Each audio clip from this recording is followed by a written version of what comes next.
seringkali kita merasa berharga bila ada uang, ada dukungan orang lain, ada penerimaan dari orang lain. Makanya kita bikin rumus, saya bahagia bila orang lain bahagia. Kenapa? Ketika Anda menjadi penyebab kebahagiaan orang, Anda merasa diterima oleh orang lain. Artinya apa?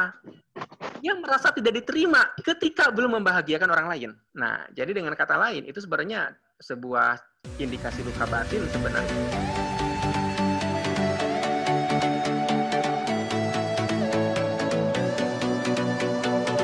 Bagaimana cara mengubahnya? Kan gitu ya. Oke. Ikuti saya. Ketuk-ketuk kepalanya. Saya memilih bahagia. Saya memilih bahagia. Saya memilih bahagia.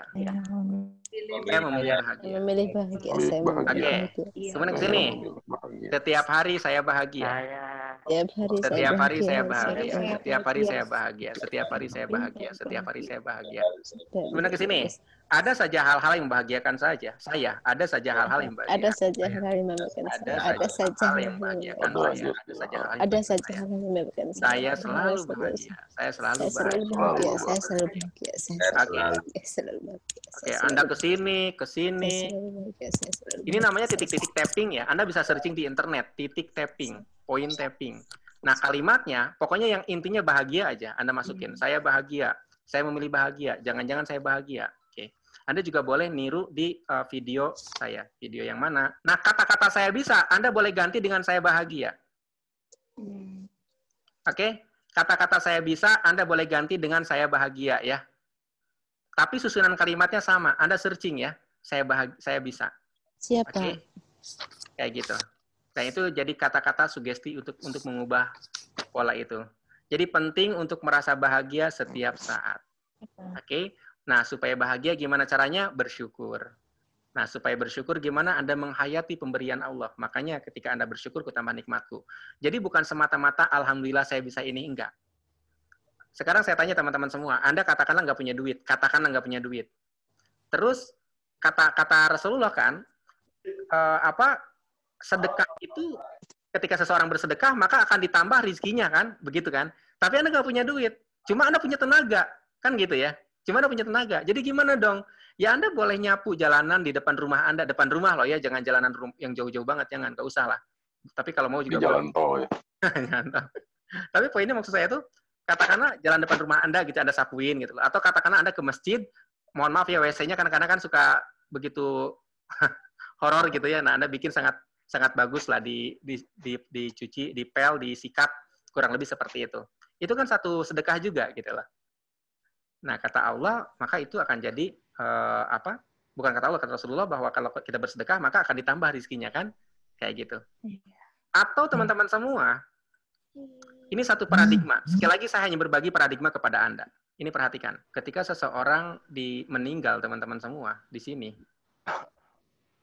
seluruh amal-amalnya kan berhenti. Setuju nggak? Sementara yang bisa menambah amal, kata Rasulullah, itu kan doa anak soleh ya, ilmu bermanfaat dan amal jariahnya. 3 hal. Itu yang bisa nambah amalnya dia. Kalau dia punya amal jariah, berarti sepanjang itu dimanfaat oleh orang, masuk ke beliau, almarhum. Kalau dia punya anak soleh, seluruh kebaikan anak soleh itu masuk ke almarhum. Kalau dia punya ilmu yang bermanfaat, sepanjang ilmu itu berkah bermanfaat buat orang, itu juga ke beliau.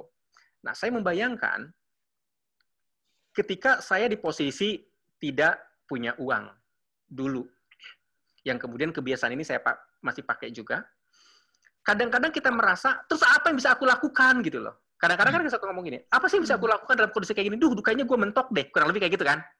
Kita suka merasa seperti itu. Iya. Ternyata teman-teman saya baru sadar, yang bisa kita lakukan adalah mendoakan orang tua kita. Benar nggak?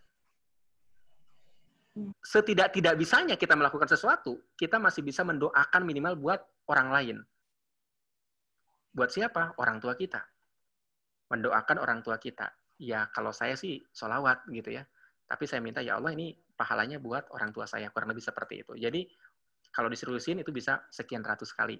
Ya. Jadi maksud saya itu apa? Anda jangan pernah bilang, sekarang udah mentok, aku nggak bisa ngapa-ngapain. Nggak boleh bilang gitu. Karena sepanjang kita masih bisa bernafas, minimal kita bisa berdoa buat orang lain. Itu udah sedekah buat orang lain, bukan? Teman-teman semua, nah ini teman-teman. Ini ternyata Jadi syarat bahagia itu ada 3. Hafal sekarang. Oh iya, ternyata slide-nya ada di sini. Jadi syarat bahagia itu 3, teman-teman semua. Pertama, rilis emosi negatifnya. Yang kedua, bersyukur. Yang ketiga, seimbang. Jadi untuk rilis dan seimbang itu nanti dipelajari di Behind the Science. Oke, nah besok itu materi cara melepas emosi negatif. Itu besok hari Sabtu jam 9 untuk member Behind the Science buku kerja pertama. Oke, nanti teknik-tekniknya ya. Karena untuk rilis ini cukup pelik juga, bukan cukup pelik, memang ada teknik-tekniknya.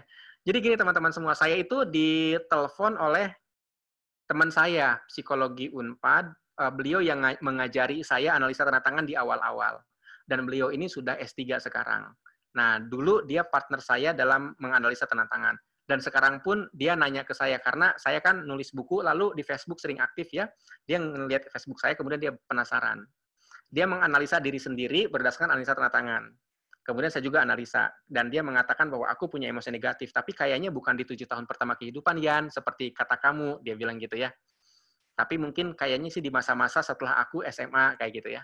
Padahal dalam teori saya bilang, saya tuh setuju dengan pernyataannya, Bruce Lipton, kalau nggak salah, penulis buku Biology of Belief, dikatakan bahwa 7 tahun pertama kehidupan lah yang mencetak hidup kita. Nah, akhirnya saya nelfon dia, saya pandu dia, saya bilang, kamu lakukan ini. Itu saya baru memandu doang, teman-teman semua. Baru memandu, belum kemudian praktek dalam-dalam. Enggak. Baru memandu, dia kemudian bilang, Yan, gini aja gue nangis, katanya. Karena memang perkara emosi negatif itu disimpan di otak kanan, bukan otak kiri. Anda pengen mengakses dengan cara apa? Sementara otak kanan sifatnya abstrak, sifatnya acak. Kayak gitu ya. Jadi, anak kecil tuh, itu otak kanan dominan. Makanya anak kecil itu bisa percaya bahwa kertas itu adalah pesawat terbang, gitu. Bisa percaya. Tapi kalau seandainya kita udah gede kayak gini, lempar gitu. Pesawat terbang. Anda udah nggak pantas gitu, karena orang dewasa itu otak kiri. Kayak gitu ya. Nah, sehingga untuk rilis emosi negatif itu memang butuh teknik-teknik yang lebih spesifik. Jadi kalau Anda pengen rilis emosi negatif itu, bila butuh bantuan, bila butuh panduan, itu masuk ke Behind the Science ya. Oke, jadi rilis, bersyukur, dan seimbang. Sekarang gini teman-teman semua.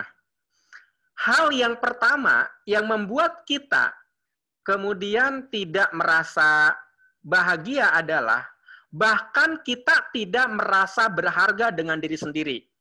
Seringkali kita merasa berharga bila ada uang, ada dukungan orang lain, ada penerimaan dari orang lain. Makanya kita bikin rumus, saya bahagia bila orang lain bahagia. Kenapa? Ketika Anda menjadi penyebab kebahagiaan orang, Anda merasa diterima oleh orang lain. Artinya apa?